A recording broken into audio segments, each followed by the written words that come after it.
मोकामा में दुलार चंद यादव की हत्या, आपसी मारपीट और आचार संहिता उल्लंघन के मामले में अब तक 80 से ज्यादा लोग गिरफ्तार किए जा चुके हैं। इसमें अनंत सिंह का भी नाम है। हमने आपको कई रिपोर्ट्स में ये बातें दिखाई और बताया कि कैसे 1 नवंबर की आधी रात मोकामा विधानसभा से जेडीयू के उम्मीदवार और दुलार चंद यादव की हत्या के आरोपी अनंत सिंह को गिरफ्तार कर लिया गया। रात करीब 11:50 पर पटना के एसएसपी कार्तिकेय शर्मा अनंत सिंह के घर पहुंचे। सोशल मीडिया पर विजुअल्स वायरल हुए जिनमें अनंत सिंह को पर्याप्त सहजता के साथ पुलिस के साथ जाता हुआ देखा गया। ये भी वीडियो आपने देख लिया। अगले दिन उन्हें कोर्ट में पेश किया गया और फिर 14 दिन की न्यायिक हिरासत में भेज दिया गया। यानी अब मोकामा में वोटिंग अनंत सिंह की गैर मौजूदगी में ही होगी और कहा यह जा रहा है कि इसके लिए अनंत सिंह को राजी किया गया। लेकिन सवाल कि आखिर क्यों कोई भी प्रत्याशी वोटिंग से 5 दिन पहले भला जेल क्यों जाना चाहेगा? अनंत सिंह अपनी गिरफ्तारी देने और जेल जाने के लिए राजी कैसे हो गए और इस गिरफ्तारी का मोकामा के चुनाव पर क्या असर पड़ने वाला है? क्या ये अनंत सिंह के पक्ष में जाएगा या फिर उनकी गैर मौजूदगी जेडीयू को भारी पड़ेगी? केंद्रीय मंत्री ललन सिंह को मोकामा में प्रचार की कमान संभालने क्यों उतारना पड़ा और मोकामा आए तेजस्वी यादव ने एक भी बार दुलार चंद यादव का नाम क्यों नहीं लिया?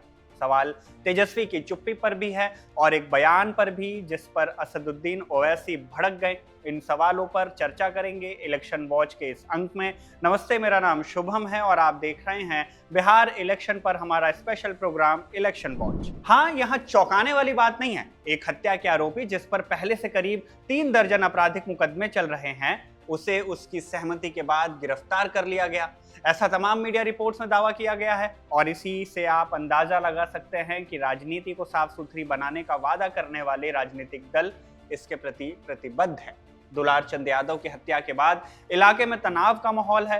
कार्रवाई की मांग हो रही थी। भूमिहार समाज से आने वाले अनंत सिंह के खिलाफ यादव, धानुक और पिछड़ी जातियों में नाराजगी थी और आने वाले दिनों में मोकामा में मुख्यमंत्री नीतीश कुमार की रैली भी प्रस्तावित थी। इतने बवाल के बाद नीतीश कुमार का अनंत सिंह के साथ मंच शेयर करने का मतलब विवादों को न्योता देना और विपक्ष को हमला करने का भी मौका दे देना। ऐसे में अपने उम्मीदवार को गिरफ्तार करवा के नीतीश कुमार ने जहां एक तरफ कानून की सख्ती का संदेश दिया, वहीं दूसरी तरफ अनंत सिंह के खिलाफ बने माहौल को सहानुभूति में बदलने की कोशिश भी की गई। आज तक की खबर के मुताबिक अनंत सिंह को जेल जाने की तैयारी कर लेने का निर्देश जेडीयू नेतृत्व ने पहले ही दे दिया था। पार्टी नेतृत्व से मैसेज मिलने के बाद अनंत सिंह ने 2 नवंबर को सरेंडर करने का मन बना लिया था। 1 नवंबर को उन्होंने इलाके में प्रचार भी किया। अंडरग्राउंड नहीं हुए, लेकिन सरेंडर से पहले ही पुलिस ने उन्हें गिरफ्तार कर जेल भेज दिया।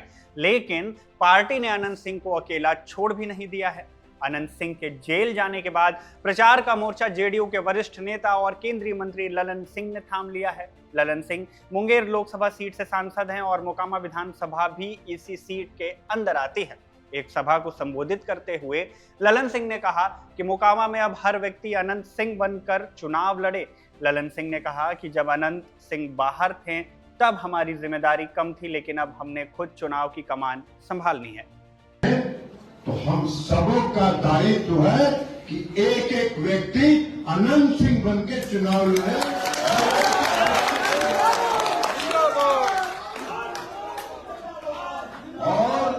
और एक बात जान लीजिए, जब अनंत बाबू यहाँ थे तो मेरी जिम्मेवारी कम थी। आज वो नहीं है तो हमने आज से मोकामा के चुनाव का कमान संभाल लिया।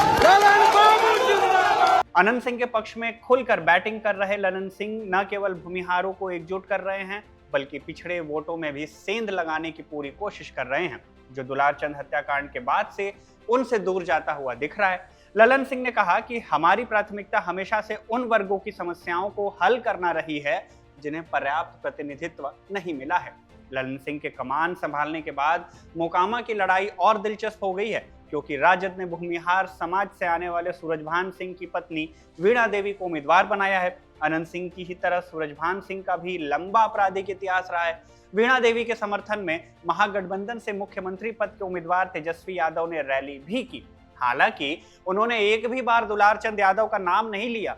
कभी लालू यादव के बेहद करीबी रहे दुलार चंद यादव अपने आखिरी दिन तक मोकामा के अलावा बाकी सीटों पर राजद को जिताने और तेजस्वी को मुख्यमंत्री बनाने की अपील कर रहे थे। लेकिन तेजस्वी उनका नाम लेने से बचे, क्योंकि ऐसा करने पर राजद के भूमिहार वोटों को अपने पाले में करने की कोशिशों को झटका लग सकता था। इस बार राजद ने 6 सीटों पर भूमिहार उम्मीदवार उतारे हैं और मोकामा में चुनाव के भूमिहार बनाम यादव होने का खामियाजा बाकी सीटों पर भी उठाना पड़ सकता है। अनंत सिंह के समर्थकों ने दुलार चंद यादव की अंतिम यात्रा में भूमिहारों के खिलाफ हुई अभद्र नारेबाजी को भी मुद्दा बनाया है और उनका कहना है कि यात्रा में शामिल वीणा देवी, जो खुद भूमिहार हैं, वो इस नारेबाजी पर चुप थीं।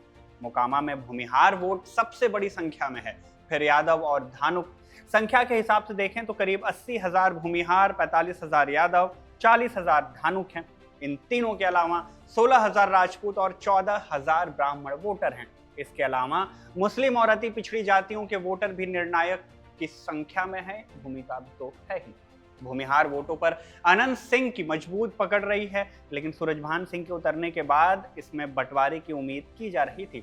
धानुक समुदाय को एनडीए का पारंपरिक वोटर माना जा रहा था, लेकिन इसी समुदाय से पीयूष प्रियदर्शी के जन स्वराज पार्टी से आने और दुलार चंद यादव की हत्या के बाद सारे समीकरण बिगड़ गए हैं। वीणा देवी को यादव वोटर्स की एकजुटता का लाभ मिल सकता है, लेकिन भूमिहारों की एकजुटता का नुकसान भी हो सकता है।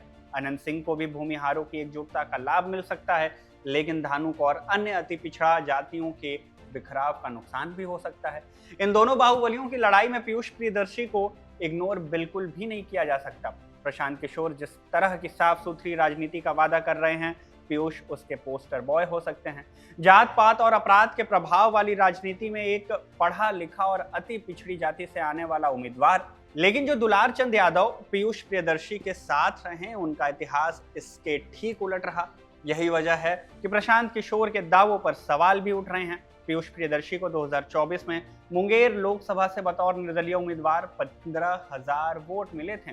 पीयूष का दावा था कि इसमें से 11,000 वोट मोकामा विधानसभा से थे। अब वे लोगों से बाकी उम्मीदवारों के डर या दबाव और जाति धर्म से ऊपर उठकर समर्थन करने की मांग कर रहे हैं। ये समर्थन मिलता कितना है, ये पता चलेगा 14 नवंबर को, जब चुनाव के नतीजे आएंगे। तब तक राजनीतिक कयासों का दौर यूं ही जारी रहेगा। बढ़ते हैं अगली खबर की तरफ। तेजस्वी यादव के एक बयान पर AIMIM चीफ असदुद्दीन ओवैसी भड़क गए। पत्रकार सबा नकवी को दिए एक इंटरव्यू में तेजस्वी यादव ने असदुद्दीन ओवैसी को एक्सट्रीमिस्ट कह दिया। इस पर बवाल मच गया। एक्सट्रीमिस्ट यानी चरमपंथी या उग्रवादी, ऐसे लोग जो हिंसक या चरमपंथी विचारों का समर्थन करते हों, मुख्य धारा की राजनीति में जिनकी स्वीकार्यता न हो। तेजस्वी के बयान पर बवाल मच गया। पलटकर असदुद्दीन ओवैसी ने तेजस्वी पर पाकिस्तान की भाषा बोलने का आरोप भी लगा दिया। साथ ही ये भी कहा कि वो जरा एक्सट्रीमिस्ट को लिख कर भी दिखाएं। एक्सट्रीमिस्ट को तुम जरा अंग्रेजी में लिख के बता दो।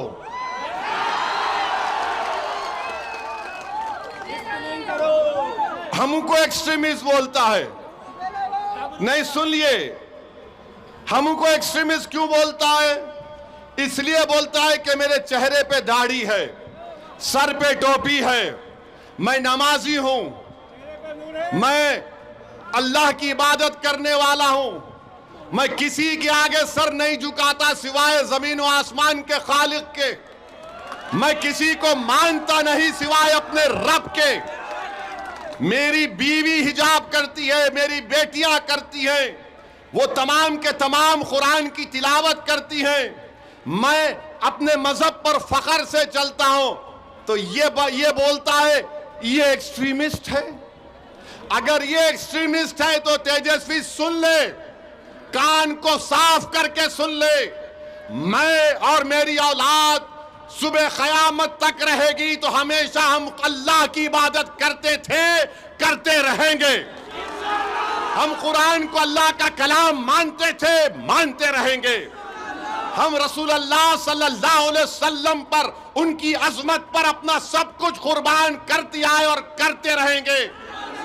अगर रसूल अल्लाह सल्लल्लाहु अलैहि वसल्लम का उम्मती होना एक्सट्रीमिस्ट है तो सुन तेजस्वी, मुझे फख्र है कि मैं आका का उम्मती हूं, मुझे फख्र है। और बोलता है एक्सट्रीमिस्ट है, तो बताओ ये तमाम कोचा दामन सीमांचल के लोग जो लुंगी और सर पे टोपी पहनकर, ये गले में डालकर खेतों में काम करते हैं और नमाज का वक्त होता तो हमारी बहनें, हमारी माएं सब अल्लाह के आगे सर्वसजूद हो जाती हैं। क्या ये तमाम चरमपंथी हैं तेजस्वी? तुमने किसको बोला चरमपंथी, बताओ। दरअसल तेजस्वी यादव से ये पूछा गया था कि वो सबको साथ लेकर चलने की बात करते हैं, लेकिन असदुद्दीन ओवैसी को साथ में क्यों नहीं लिया गया।